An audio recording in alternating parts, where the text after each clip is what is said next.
નમસ્કાર દર્શક મિત્રો, ધ લોકસત્તા શોમાં આપનું સ્વાગત છે। વિદેશ મંત્રી એસ જયશંકરે આજે સંસદમાં અમેરિકાથી ભારતીયોને દેશ નિકાલ કરવા અંગે નિવેદન આપ્યું છે। વિદેશ મંત્રી એસ જયશંકરે નિયમ 251 હેઠળ નિવેદન આપ્યું હતું। આ દરમિયાન તેમણે કહ્યું કે આ કાર્યવાહી અમેરિકી નિયમો હેઠળ કરવામાં આવી છે। આવી કાર્યવાહી અગાઉ પણ કરાઈ છે।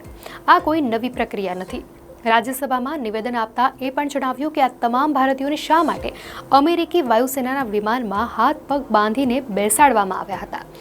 એસ જયશંકરે જણાવ્યું કે આ તમામ દેશોની જવાબદારી છે કે જો તેમના નાગરિક વિદેશમાં ગેરકાયદેસર રીતે રહેતા મળી આવે તો તેમને પાછા લઈ લેવા જોઈએ।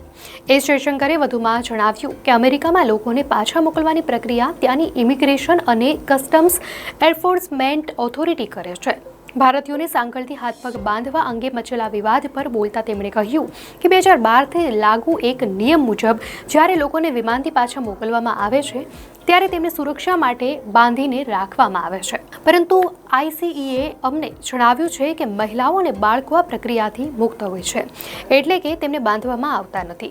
જો કે તેમણે વધુમાં કહ્યું કે અમે અમેરિકી સરકાર સાથે વાતચીત કરી રહ્યા છીએ જેથી કરીને એ સુનિશ્ચિત કરી શકાય કે પાછા ફરનારા લોકો સાથે કોઈ પણ પ્રકારનો દુર્વ્યવહાર ન થાય। અમેરિકાએ ગેરકાયદે અમેરિકામાં રહેતા નાગરિકોને પરત મોકલવાનો તખ્તો ઘડી નાખ્યો છે, જેમાં ઇમિગ્રન્ટ્સને પરત મોકલવા માટે કોમર્શિયલ ચાર્ટર ફ્લાઇટ કે સામાન્ય પેસેન્જર પ્લેનનો ઉપયોગ કરવાના બદલે સૈન્ય પ્લેનનો ઉપયોગ કર્યો છે। વિદેશ મંત્રીએ 2009થી અત્યાર સુધીના આંકડા પણ ગણાવ્યા અને કહ્યું કે દર વર્ષે ગેરકાયદે પ્રવાસીઓને પાછા મોકલવામાં આવે છે। અમેરિકા ડિપોર્ટેશનનું કામ આઈસીઆઈ વિભાગ હેઠળ કરે છે। આ માટે સ્ટાન્ડર્ડ ઓપરેટિંગ પ્રોસિજર 2012થી જ પ્રભાવી છે। મહત્વનું છે કે યુએસ રાષ્ટ્રપતિએ વારંવાર ગેરકાયદેસર ઇમિગ્રન્ટ્સને એલિયન અને ગુનેગારો તરીકે ઓળખાવ્યા છે, જેમણે યુએસ પર આક્રમણ કર્યું છે।